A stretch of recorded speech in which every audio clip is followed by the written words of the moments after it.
오늘 마태복음 22장 34절에서 40절까지 말씀을 가지고 가장 큰 계명이라고 하는 제목으로 말씀을 나누겠습니다. 말씀을 사모하시면서 나아오신 우리 성도님들에게 말씀이 능히 깨달아지고 은혜가 되어지는 귀한 은혜의 시간 되시기를 주님의 이름으로 축복합니다. 옆 사람과 인사하겠습니다. 말씀의 자리로 잘 나아오셨습니다. 우리 반대편 보시면서 말씀의 자리로 잘 나오셨습니다. 다시 한번 하겠습니다. 은혜 받는 시간 되시기 바랍니다. 네, 감사합니다. 말씀을 함께 나누도록 하겠습니다. 본문 말씀의 먼저 배경을 함께 살펴보면 예수님을 시험하려고 하는 그런 바리새인들과 사두개인들의 질문으로부터 말씀이 시작되는 것을 볼 수가 있습니다. 그들은 예수님의 메시아 되심을 인정하지 않았기 때문에 예수님을 계속해서 논쟁을 통해서 곤경에 빠뜨리기 위해서 또는 말실수하게 하려고 또는 예수님이 하시는 말씀으로 인하여 뱉은 말로 인하여 곤란한 상황에 이르게 만들기 위해서 질문을 던지고 있는 장면입니다. 그들이 예수님에게 던진 질문은 이러한 질문입니다. 율법 중에서 어떤 것이 가장 큽니까? 율법 중에서 가장 어떤 것이 큽니까? 당시 존재하던 모든 율법들 중에서는 가장 중요한 계명 그리고 한 가지를 말해보라는 선뜻 대답하기 어려운 곤란한 질문을 하고 있는 것입니다. 당시에는 유대인들이 율법으로 인정하던 계명은 무려 613개나 되었습니다. 613개나 되었습니다. 이 중에서도 너무 많기 때문에 두 가지로 구분을 했는데요. 첫째는 중요한 율법, 그리고 두 번째는 좀 덜 중요한 율법으로 이렇게 두 분류로 나눴습니다. 중요한 율법으로는 몇 개나 되냐면요, 248개나 됩니다. 248개. 그리고 조금 덜 중요한 율법은 365개가 있습니다. 365개. 이렇게 분류해 놓고 이 율법 중에서 가장 중요한 말씀, 중요한 율법으로 분류되어 있는 248개의 율법은 반드시 지키도록 했습니다. 반드시.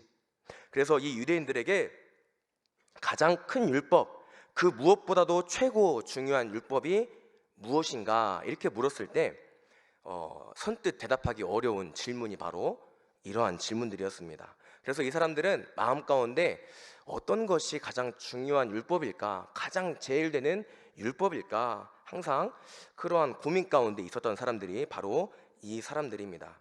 그래서 그 사람들 안에서는 이러한 논쟁이 끊이지 않았습니다. 계속 그 사람들 안에서는 이것이 옳다, 저것이 옳다, 계속해서 이제 논쟁을 하고 내 말이 맞다, 네 말이 틀리다, 이렇게 논쟁이 끊어지지 않았던 그러한 논쟁거리였음을 우리가 말씀을 통해서 알 수 있습니다.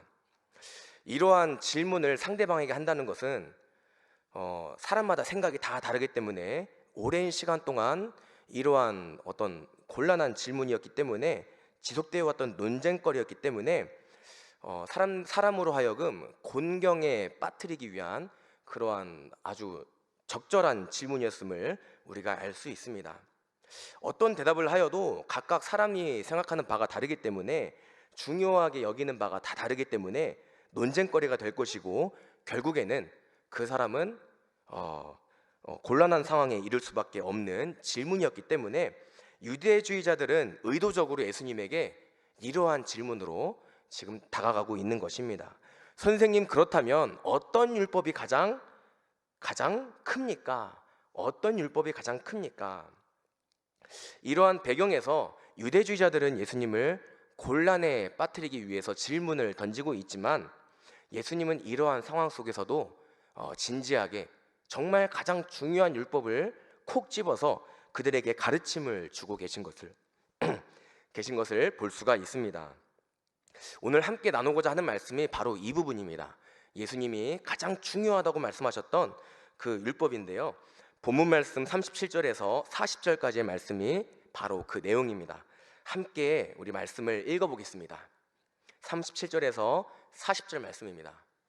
예수께서 이르시되 내 마음을 다하고 목숨을 다하고 뜻을 다하여 주 너의 하나님을 사랑하라 하셨으니 이것이 크고 첫째 되는 계명이요 둘째도 그와 같으니 내 이웃을 내 자신과 같이 사랑하라 하셨으니 이 두 계명이 온 율법과 선지자의 강령이니라. 아멘. 여기서 말하는 첫 번째 계명은 내 마음을 다하고 목숨을 다하고 뜻을 다하여 주 너의 하나님을 사랑하라. 사랑하라. 하나님을 사랑하라. 그리고 그 다음에 나오는 두 번째 계명은 내 이웃을 내 자신과 같이 사랑하라 라고 하는 말씀입니다. 이 두 계명이 얼마나 중요한 말씀이냐면 40절에 보니 이러한 기록이 되어 있습니다. 이 두 가지의 계명은 온 율법과 선지자의 강령이니라 라고 말씀을 하고 있습니다. 예수님이 말씀하시는 거예요. 강령이라고 하는 어려운 말이 나오는데 이것은 어떤 일을 할 때 가장 먼저가 되는 일을 뜻하는 것입니다. 가장 기초적이면서 가장 중요한 것을 말하는 거예요. 그것이 바로 강령이라고 하는 그런 용어입니다. 아파트를 생각을 하시면 좋을 것 같습니다. 엘리베이터가 없는 아파트를 올라갈 때 1층을 거치지 않고 2층과 3층을 갈 수 있나요? 네, 없습니다. 1층을 절대로 거치지 않고서는 3층, 4층 옥상으로 갈 수가 없습니다. 이처럼 여기에서 예수님이 말씀하시는 이 강령은 가장 기초가 되는 것이고 예수님을 믿는 사람들은 가장 먼저 지켜야 되는 율법임을 말씀을 하고 있는 거예요. 그것이 바로 하나님을 사랑하는 것, 그리고 이웃을 사랑하는 것입니다. 그렇다면 예수님이 하신 이 말씀이 무슨 뜻이 되는 거냐면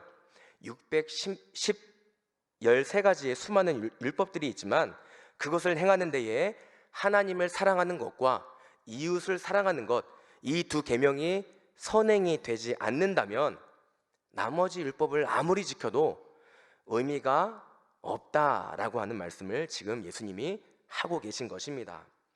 여기서 중요한 말씀을 드리겠습니다. 잘 들으시기 바랍니다. 39절에 두 번째 계명을 말씀하실 때 예수님께서 이렇게 말씀을 하고 계십니다. 둘째도 그와 같으니, 둘째도 그와 같으니. 둘째는 이렇다, 둘째는 이렇다, 이게 아니라 둘째도 그와 같으니 이렇게 말씀을 하고 계세요. 이 말씀은 첫째 계명과 둘째 계명의 성질이 같다는 뜻을 가지고 있는 것입니다. 첫 번째 계명과 둘째 계명이 같은 중요한 메시지를 담고 있다라고 하는 뜻을 가지고 있는 거예요. 다시 말해서 둘째 계명도 첫째 계명과 같이 똑같이 사랑해라. 첫째가 뭐였나요? 하나님을 사랑하는 것. 그것과 똑같이 이웃을 사랑하라고 지금 말씀을 하고 있는 것입니다. 그런데 바리새인들의 가르침은 예수님의 가르침과 사뭇 달랐습니다. 어떻게 다르냐면요, 대표적으로 부모를 공경하는 문제를 예를 들어서 말씀을 드려보겠습니다. 마태복음 15장 4절에서 6절까지 말씀을 함께 보겠습니다. 한 목소리를 읽어보겠습니다. 하나님이 이르셨으되 내 부모를 공경하라 하시고 또 아버지나 어머니를 비방하는 자는 반드시 죽임을 당하리라 하셨거늘 너희는 이르되 누구든지 아버지에게나 어머니에게 말하기를 내가 드려 유익하게 할 것이 하나님께 드림이 되었다 없다 하여 너희의 전통으로 하나님의 말씀을 패하는도다. 아멘. 예수님이 바리새인들에게 해주시는 그런 말씀이에요. 죄송하지만 이 말씀의 이해를 돕기 위해서 제가 저의 어릴 적의 경험을 좀 말씀을 드리려고 합니다. 저희 부모님은 농사를 짓는 분이십니다. 어릴 적부터 이제 오랫동안 농사를 짓고 그렇게 지내오셨는데 제가 중학교 때의 일입니다. 분명히 기억이 나는데 한번 말씀을 드려보겠습니다. 제 기억에 부모님은 저보고 자주 도와달라고 하셨어요. 이 농사일이 이제 그때는 좀 힘드셨는지 모르겠지만은 지금도 힘들어 하시는 느낌이 많이 드는데 항상 이제 저한테 많이 도와달라고 하셨어요.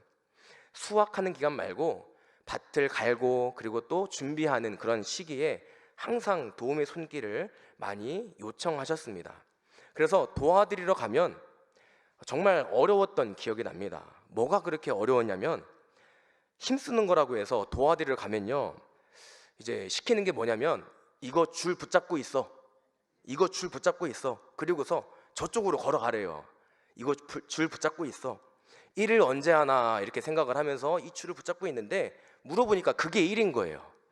그게 일이고 언제 일해요? 힘쓰는 것도 아니고 정말 언제 일하나? 저는 하루 종일 이 줄만 붙들고 절로 가라면 가고 저기 돌아서 오라면 돌아오고 이런 일 같지도 않은 일을 하면서 이제 부모님의 일을 도와드렸던 기억이 납니다. 정말 차라리 힘을 쓰는 거면은 좀 좋았을 것 같아요. 왜냐하면 저는 그렇게 생각을 하고 왔기 때문에 힘을 쓰는 거면 참 좋았을 것 같습니다. 근데 문제는 이제 시작이에요. 그렇게 일 같지도 않은 일을 도와드리면서 언제 다 하나 이러고 있는데 이제 전화가 왔습니다. 교회에서 목사님이 도와달라고 이제 요청이 왔어요. 여기서 이제 저의 내면적 갈등이 시작이 되는 겁니다. 부모님의 일 같지도 않은 일을 도와드리면서 시간은 언제 가나 언제 끝나나 이렇게 시간을 보내느냐, 아니면 목사님의 부르심에 응답하여 교회로 가느냐, 이런 내면적 갈등이 시작이 되는 겁니다. 이 두 갈래길이 있었는데 지금은 말씀을 알게 되고 그리고 또 이제 성경을 보면서 깨닫게 되었지만 그때는 잘 몰랐어요. 부모님의 일을 먼저 도와드리는 것이 먼저임을 그때는 잘 몰랐습니다. 그래서 일 같지도 않은 일을 하느니 차라리 교회 가서 목사님을 도와드리겠다 하면서 이제 부모를 이제 등한시했던 그런 어릴 적의 기억이 떠올랐습니다. 예수님은 이런 말씀을 지금 하고 계신 겁니다. 하나님은 부모를 공경하라고 분명히 말씀하셨는데 너희는 자식으로서 마땅히 부모를 모시고 부모를 도와야 되는데 마음도 쓰고 정성도 쓰고 물질도 쓰고 그렇게 해야 되는데 부모보다 하나님이 더 소중하다고 말하면서 하나님의 일을 하면서 너희는 부모를 공경하지 않는다. 이러한 말씀으로 지금 그 바리새인들을 지적하고 계신 것입니다. 바리새인들은 실제로 부모보다 하나님을 더 극진히 섬겼던 사람들입니다. 물질과 정성과 마음, 이 모든 것을 부모보다 더 소중한 존재인 하나님께 모든 것을 다 바치는 것이 하나님께 영광이 되는 일이라고 가르쳤습니다. 이러한 가르침이 정말 오랜 시간 동안 지속이 되면서 그것이 관례가 되고 전통이 되어버린 것입니다. 그래서 바리새인들의 가르침과 예수님의 가르침은 다르게 된 거예요. 차이가 나게 된 것입니다. 예수님이 가장 크다고 강조하고 계신 하나님을 사랑하는 것, 그리고 이웃을 사랑하는 것 중에 오직 첫째 것만을 강조하고 있으니 예수님의 가르침과는 사뭇 다른 가르침이 된 것입니다. 예수님은 하나님만을 사랑하라고 말씀하고 계시지 않습니다. 예수님은 하나님을 사랑하는 만큼 똑같이 그와 같이 이웃을 사랑하라고 가르침을 주고 계십니다. 수치로 표현을 하자면 하나님을 100만큼 사랑한다고 가정을 했을 때 이웃을 50만큼 또는 70만큼 사랑하면 된다는 말씀이 아니에요. 39절에 기록되어 있는 바와 같이 둘째도 그와 같으니 라고 하는 말은 똑같이 사랑하라는 말씀입니다. 하나님을 사랑하는 만큼 이웃을 사랑하라는 하나님 아버지의 말씀인 것입니다. 이 사실을 온전히 믿으시는 저와 여러분들이 다 되시기를 주님의 이름으로 축복합니다. 사랑의 사도라 불리우는 사도 요한은 이러한 말로 우리에게 경고하고 있습니다. 요한일서 4장 20절의 말씀을 함께 보겠습니다. 이 말씀을 함께 보겠습니다. 누구든지 하나님을 사랑하노라 하고 그 형제를 미워하면 이는 거짓말하는 자니 보는 바 그 형제를 사랑하지 아니하는 자는 보지 못하는 바 하나님을 사랑할 수 없느니라. 아멘. 이 말씀은 이웃을 사랑하지 않는 자는 하나님을 사랑하지 않는 자다라고 지금 이야기를 하고 있는 것입니다. 거꾸로 말하면요, 이웃을 사랑하는 자는 하나님을 사랑하는 자다라고 하는 말이 되는 것입니다. 이웃을 사랑하면 하나님을 사랑하는 것이고, 하나님을 사랑하면 하나님의 말씀에 순종하게 되고 하나님의 말씀대로 행하게 되고 더 나아가서 은혜의 자리를 사모하게 되고 성령 충만케 되는 줄 믿으시기 바랍니다. 이러한 삶을 살게 되면 성령 충만케 됩니다. 그 사람의 얼굴이 해같이 빛나고 하나님의 얼굴이 드리워집니다. 저는 얼마 전에 우리 교회 성도의 모습이 해같이 빛나고, 그리고 또 하나님의 얼굴이 드러워진 그러한 모습을 진짜로 본 적이 있습니다. 진짜로 보았습니다. 언제였냐면요, 얼마 전에 저희 전도국에서 이루어지는 사전점검 때의 일이었습니다. 북수원 자이렉스비 아파트 사전점검 전도 때였습니다. 사전점검이 뭐냐면, 아파트가 준공이 되면 이제 하자가 있습니다. 여기저기 막 뭐가 떨어지고 또 뭐가 빠지고 막 이런 일들이 있는데, 아파트 준공일 45일 전에 이제 사전점검을 통해서 하자가 있는지 없는지 입주 예정자가 와서 한번 보는 거예요. 그리고 하자가 있으면은 이거 고쳐주세요, 이렇게 요청을 할 수가 있는 것입니다. 물이 잘 나오는지 또는 전기가 잘 나오는지, 그리고 또 벽재가 잘 붙었는지, 도배가 잘 됐는지, 배관, 뭐 페인트 뭐 이런 것들이 잘 됐는지 확인하는 작업이 바로 이 사전 점검입니다. 사전 점검 날이 발표가 되면 그 입주 예정자들이 오셔가지고 아파트로 사전 점검을 하러 오는데, 그때 이제 우리가 가서 우리 세안교회가 여기에 있습니다, 우리 교회로 오세요, 전도하는 활동이 바로 사전 점검 전도입니다. 저희 교회는 오전 10시부터 오후 4시까지 사전 점검을 실시를 했는데요, 교구별로 이제 1시간씩 돌아가면서 진행을 하였습니다. 때는 2월 말이었고 아직 쌀쌀하고 추울 때였습니다. 전도의 현장에는 조금 준비가 미비하게 돼 있어서 아무것도 세워져 있지 않고 그냥 벽이 뻥 뚫린 그런 곳이어서 정말 바람이 많이 불고 찬바람이 많이 불어서 밖에 오래 서 있으면 감기 걸리기에 아주 딱 좋은 그런 날씨였습니다. 바람이 불어서 머리도 흩날리고 너무 춥고, 그리고 또 눈도 제대로 뜨기 힘든 그런 날씨 속에서도 전도하러 나오셨던 분들의 얼굴을 보니까 정말 하나님이 주신 사명이었기 때문에 그 일을 기쁨으로 감당해내는 모습을 보았습니다. 그리고 그 얼굴에 감사로 사명을 감당하는 모습을, 우리 성도님들의 얼굴을 보았습니다. 그때 우리 교회에서 주일마다 항상 인사하는 인사법이 있죠. 성도님의 얼굴을 배우니 하나님의 얼굴을 배우는 것 같습니다. 그 말씀이 떠오르면서 그 말씀이 이러한 상황을 두고 말씀하시는 거구나, 이러한 생각이 들었습니다. 한번 해볼까요? 옆 사람 바라보시면서 한번 해보겠습니다. 성도님의 얼굴을 배우니 하나님의 얼굴을 배우는 것 같습니다. 뒤에도 보시면서 성도님의 얼굴을 배우니 하나님의 얼굴을 배우는 것 같습니다. 저는 진짜 보았어요. 그 얼굴이 정말 하나님이 보여주신 얼굴이었고, 정말 너무 춥고 감기 걸리기에 딱 좋은 그런 날씨 속에서도 그렇게 감사와 기쁨으로 사명 감당하는 그 모습 속에서 정말 하나님의 얼굴이 드리워진 모습을 저는 정말 그날 보았습니다. 한번 생각해 보시기 바랍니다. 성도가 어떻게 할 때였습니까?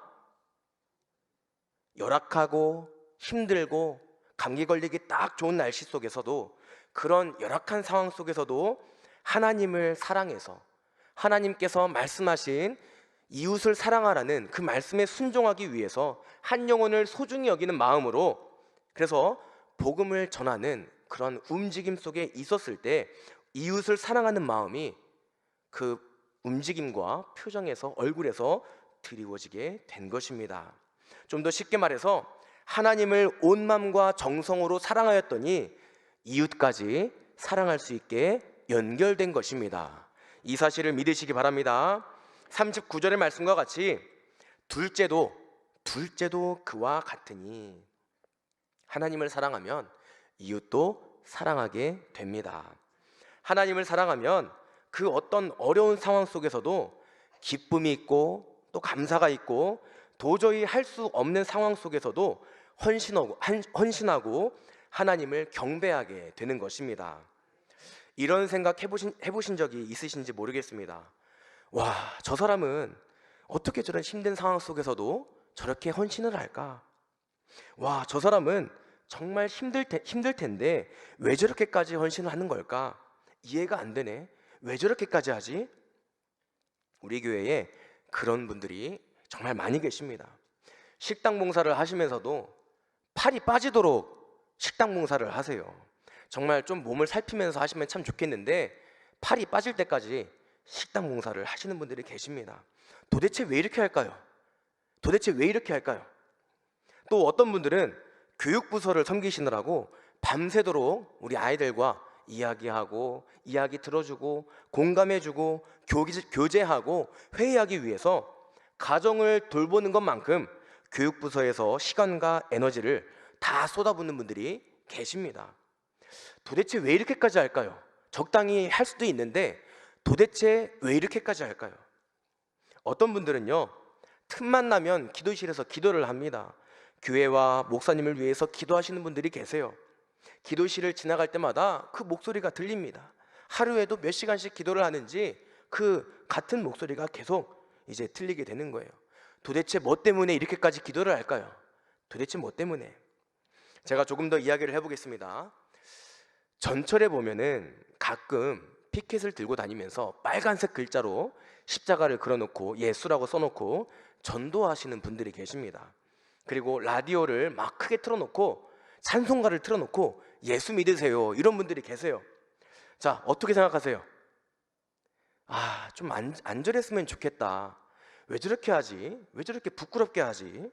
이런 생각을 하신 분들도 계시고 안 하시는 분들도 계실 겁니다. 도대체 왜 이렇게 하는 걸까요? 좀 모범적으로 신사답게 좀 하면 좋은데 왜 그렇게까지 할까요? 한 가지만 더 제가 말씀을 드려보겠습니다. 도로에 보면 이제 자동차가 다니는 도로에 보면 자동차에다가 라카로 빨간색으로 막 십자가를 그려놓고 말씀을 써붙여놓고 예수 믿으세요 그러면서 막 찬송가를 틀어놓고 다녔던 그러한 분들이 계십니다. 요즘에도 계신지 모르겠지만 그런 분들이 좀 계세요. 정말 뭐 예수천국 불신죠 이런 말씀을 써붙이면서 자극적인 멘트를 빨간색으로 써놓고 그렇게 돌아다닙니다. 도대체 왜 이렇게까지 할까요? 부끄럽게. 다른 사람들 보면서 어떤 생각이 들었을지 모르겠습니다. 도대체 뭐 때문에 이렇게까지 할까요? 지금까지 말씀드린 모든 분들은 전부 단 한 가지 이유 때문에 이렇게 하시는 겁니다. 바로 하나님을 사랑하기 때문에 그렇습니다. 하나님을 사랑하니까 부끄러움도 없는 거예요. 부끄러움도 없이 하나님을 섬기는 것이고, 하나님을 사랑하니까 하나님께서 기뻐하시는 전도를 그렇게 서슴없이 그렇게 물불 안 가리고 전도를 하는 거예요. 욕할 게 없어요. 그 전도하는 분들의 그 섬김을 우리는 본받아야 됩니다. 사랑하는 여러분, 하나님을 사랑하면 이웃을 사랑하게 됩니다. 이 사실을 믿으시기 바랍니다. 불가능해 보이는 일도 순종하게 되고, 내가 할 수 있는 방법으로 수단과 방법을 가리지 않고 내가 하나님의 그 사랑을 전하게 되고, 그렇게 내가 선포하며 한 영혼을 위해서 복음을 전하게 되는 것입니다. 사랑하는 여러분, 지금까지 살펴본 말씀들, 그리고 지금까지 나눈 이야기들은 전부 단 한 가지를 말씀하고 있습니다. 내가 받은 사랑 때문에, 예수님께 받은 그 사랑 때문에 하나님을 사랑하면 이웃을 사랑하게 될 수밖에 없다라고 하는 말씀을 지금 드리고 있는 것입니다. 왜냐하면 하나님은 사랑이시기 때문에 그렇습니다. 하나님은 사랑하셔서 이 땅에 독생자 아들을 이 땅에 보내주셨습니다. 예수님을 이 땅에 보내신 건 우리의 죄를 대신 지시고 십자가에서 대속물로 죽게 하시기 위해서 이 땅에 보내셨습니다. 어쩌다 보니까 그냥 십자가에서 죽으신 게 아니에요. 재수가 없어서 그렇게 된 게 아니에요. 잘못 걸려서 운이 나빠서 그렇게 된 게 절대 아닙니다. 처음부터 이 땅에 오신 이유는 우리의 죄를 대신 지시기 위해서 하나님이 이 땅에 보내신 것임을 믿으시기 바랍니다. 이 모든 일은 사랑이 아니고서는 우리가 행할 수가 없습니다. 그렇기 때문에 하나님이 사랑이시기 때문에, 하나님이 한량없는 그 은혜로 이 땅에 사랑하셔서 예수님을 보내셨기 때문에 그 하나님을 사랑하면 그 하나님과 닮게 되고, 그래서 우리 안에도 그 하나님의 사랑이 거하게 되는 거예요. 그러면 우리의 행동과 우리의 말과 우리의 입술의 고백이 하나님을 사랑하고 그리고 이웃을 사랑하게 되는 그런 신앙의 고백이 나오게 되는 것임을 믿으시기 바랍니다. 바라옵기는 이 자리에 계신 우리 전도대원들과 모든 성도님들이 온전히 하나님을 사랑하시기를 바랍니다. 하나님을 사랑하면 내 마음이 하나님의 마음과 같이 되어 한 영혼을 천하보다 귀하게 여기는 마음이 생기게 됩니다.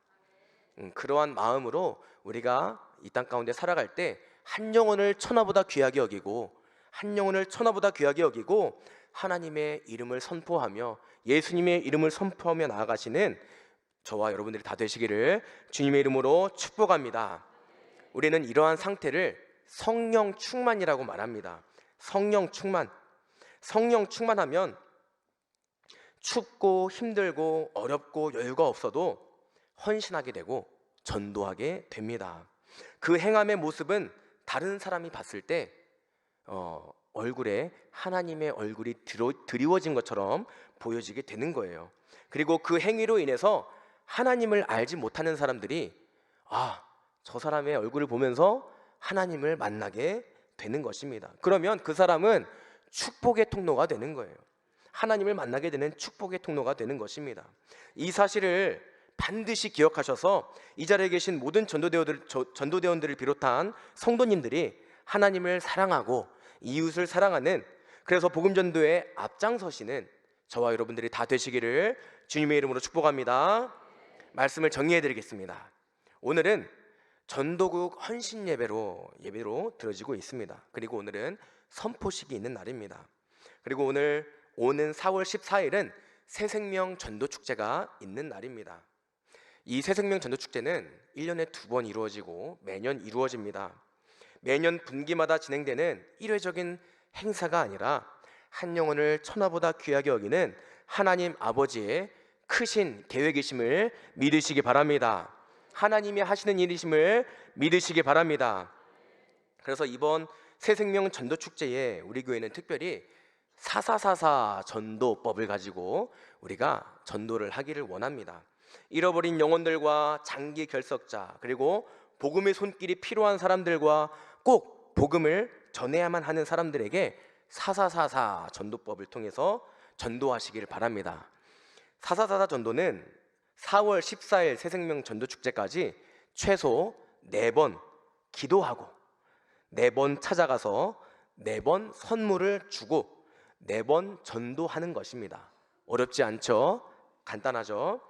최초 복음을 전할 때에 태신자가 정해졌으면은 첫째로 그 사람을 위해서 4번 기도하는 것입니다.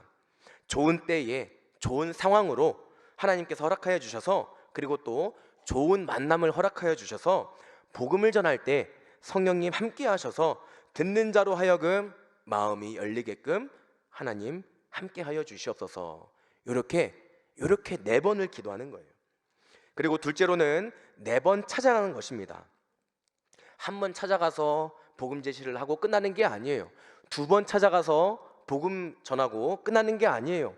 저 사람이 싫다고 했는데, 짜증내면서 다시는 오지 말라고 했는데, 정말 악질 같은 사람 아니면 4번 찾아가시기 바랍니다. 거절당해도 하나님께서는 천하보다 귀하게 여기신 한 영혼이기 때문에 간절히 기도하는 마음으로 그 영혼에게 용기 내어 찾아가시기 바랍니다. 4번 찾아가는 거예요. 2번째 4번 찾아가는 것. 그리고 3번째로는 4번 선물을 주는 것입니다. 전도축제가 선포가 되고 이제 다음 주부터 저희 교회에서 준비해드리는 선물들과, 그리고 또 교구에서 준비해드리는 선물, 그리고 또 개인이 준비하는 선물, 이렇게 준비를 하셔서 4번 선물을 전해드리는 것입니다. 4번 선물을 전해드릴 때 첫 번째 받았을 때는 그럴 수 있지. 그런데 2번째 선물을 받을 때는 감동이 오기 시작합니다. 3번째는요, 더 큰 감동이 밀려옵니다. 4번째는요, 저 사람이 나를 정말 이렇게 사랑하는구나, 생각을 하는구나, 나를 소중하게 여기는구나. 이러한 4번을 꼭 기억하셔서 4번 선물을 꼭 전달해 드리는 4444 전도에 임하시기 바랍니다. 4번 꼭 선물을 전해드려야 돼요. 그리고 마지막 4번째는 4번 전도하는 것입니다. 복음 제시를 하면 피전도자는 처음 듣거나 별로 듣고 싶지 않아 하는 이야기를 들으면 표정이 많이 굳어집니다. 그러면 우리의 마음이 어떻게 되냐면 듣기 싫어하는 사람한테는 별로 말하고 싶지가 않아요. 그렇지만 사사사사 전도는 그렇게 하지 않습니다. 한 번 하고, 두 번 하고, 세 번 하고, 네 번까지 해야 됩니다. 복음 제시는 정말 어렵습니다. 정말 사람들이 어떻게 받아들이냐에 따라서 우리의 어떤 입술도 벌려지느냐 안 벌려지느냐 이렇게 연결이 되는데, 한 번 거절을 당해도, 한 번 내가 실패를 해도 그래도 네 번까지 내가 복음 제시를 하는 거예요. 강한 확신으로 저 사람은 상처를 입어서 그렇다, 저 사람은 지금 복음이 간절히 필요한 상태다, 이러한 마음을 가지고, 불쌍히 여기는 마음을 가지고 네 번 찾아가서 네 번 복음 제시를 하셔야 됩니다. 그렇게 하시기를 바랍니다. 그렇게 네 번까지 내가 끈기를 가지고 나아갈 때, 나도 일하지만 성령님이 일하셔서 그 한 영혼을 만져주시고 마음을 돌이켜 주실 줄 믿으시기 바랍니다. 근본 새생명 전도축제 때 우리 교회가 실시하려는 이 4444 전도법을 특별히 기억하시기 바랍니다. 제가 네 가지를 설명해 드렸는데 네 가지를 꼭 기억하시기 바랍니다. 다시 한번 말씀드릴게요. 첫 번째는 뭐냐면, 첫 번째는 네 번 기도하십시오. 네 번 기도하고, 둘째로는 네 번 찾아가시기 바랍니다. 힘드셔도 그러한 노력과 수고가 있어야 결실을 맺을 수가 있습니다. 셋째로는 네 번 선물을 드려야 됩니다.